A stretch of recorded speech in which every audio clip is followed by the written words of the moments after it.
Saya ingin penjelasan daripada Yang Muhammad berhubung dengan kuasa-kuasa penyiasatan.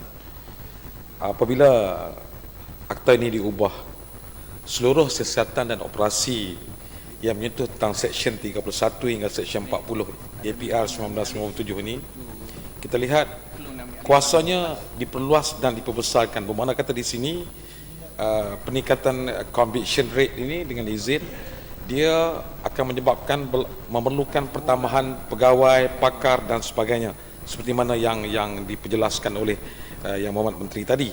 Jadi saya ingin penjelasan daripada Yang Muhammad, dalam masa kita ingin meningkatkan proses penyiasatan, kita bimbang kalau ada beberapa perkara dari segi aspek teknikal yang kita tidak dapat buat seperti dahulu, kita mungkin anggap suatu kes itu perlu dibawa kepada Jabatan Peguam Negara yang menyebabkan kelewatan untuk kita membuat pendakwaan.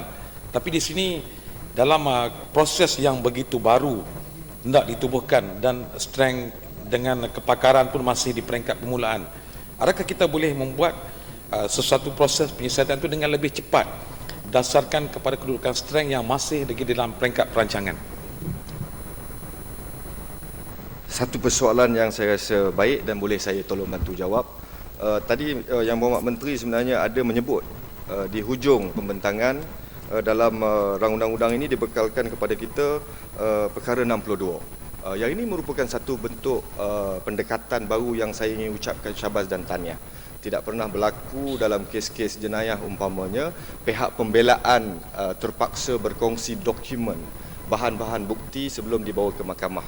Biasanya pihak pendakwaan sahaja yang akan menyediakan bukti pendakwaan, pihak pembelaan akan menyimpan sehingga perbicaraan berjalan.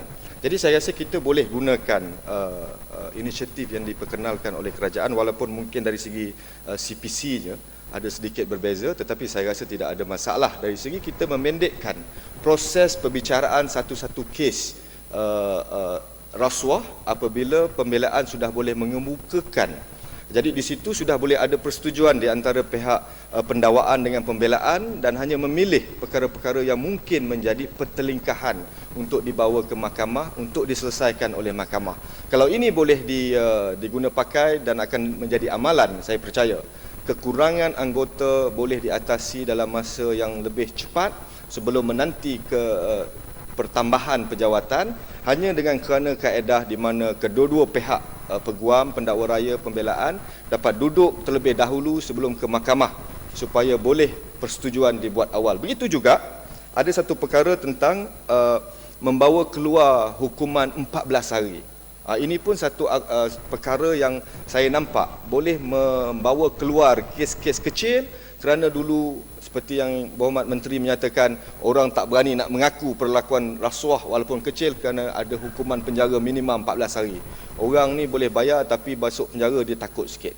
Jadi kalau benda itu dibawa keluar, saya rasa kes-kes kecil yang banyak menjadi tunggakan kerana kelewatan ataupun barisan yang menanti nak masuk mahkamah ini dibawa keluar, insya-Allah ia juga boleh meringankan kerja-kerja pendakwaan supaya DPP yang ada di pihak BPR tidak perlu melihat kes-kes yang kecil.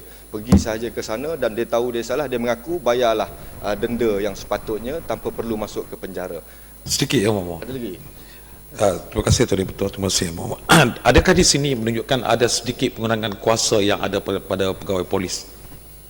Yang kuasa polis, seorang pegawai polis. Sebab kes ni takut ada pertindihan kuasa, sebenarnya rasuah jenayah dan sebagainya. Saya tak boleh nak jawab semualah yang ni. Tetapi kita tahu soal rasuah ini dia ada akta pencegahan rasuah yang akan kita mansuhkan selepas sebaik saja kita luluskan akta yang baru ini. Kita ada kanun keseksaan yang turut mengambil kira soal-soal yang sama. Kita ada akta pengubahan wang haram AMLA 2001 yang kita luluskan dulu. Itu juga melibatkan aktiviti rasuahnya. Ada banyak akta-akta yang melibatkan soal rasuah yang pada saya dia ada bidang kuasa di antara polis dan Badan Pencegahan Rasuah yang boleh diseimbangi. Tetapi dengan penubuhan Suruhanjaya ini, kuasa yang lebih besar dari segi penyiasatan pendakwaan itu nanti boleh kita bincang selepas ini oleh jurucakap atau pembahas yang berhormat yang lain. Tapi pada saya tidak berapa risau tentang kuasa polis kerana polis juga boleh didakwa dalam perlakuan rasuah, takkan polis nak menjadi pendakwa kepada rakan anggota polisnya.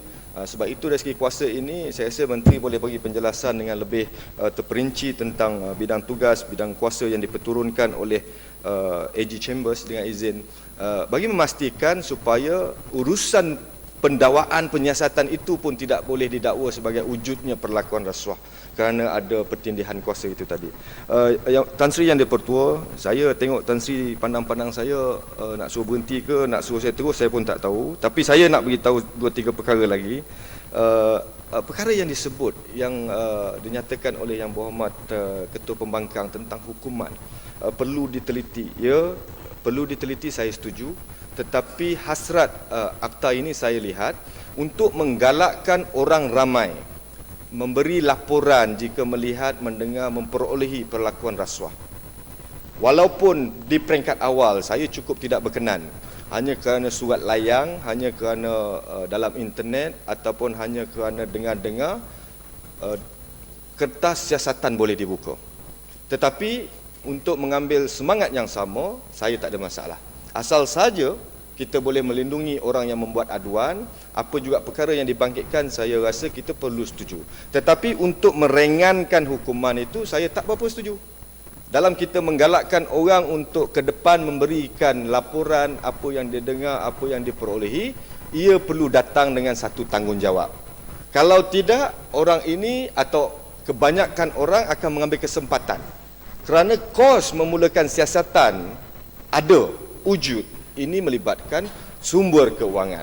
Kalau kita dapati ada laporan yang tidak langsung mempunyai asas, sengaja dibuat untuk menjatuhkan atau mengenakan satu-satu pihak, hukuman yang berat juga perlu dikenakan.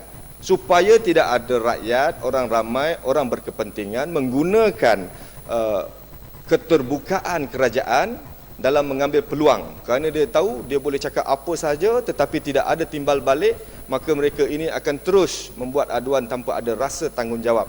Kalau kita serius bahawa rasuah ini sangat penting dan sangat mustahak untuk dihadapi, maka setiap satu daripada rakyat perlu memainkan peranan supaya usaha ini tidak akhirnya menjadi satu omongan kosong yang akan menjejaskan matlamat kita bersama. Jadi pada saya, dari segi hukuman, kalaupun berat dan tidak, yang penting perlu diberitahu bahawa ia mesti datang dengan rasa tanggungjawab untuk kita memastikan apa juga kerosakan dalam urusan amalan rasuah ini dapat kita benteras.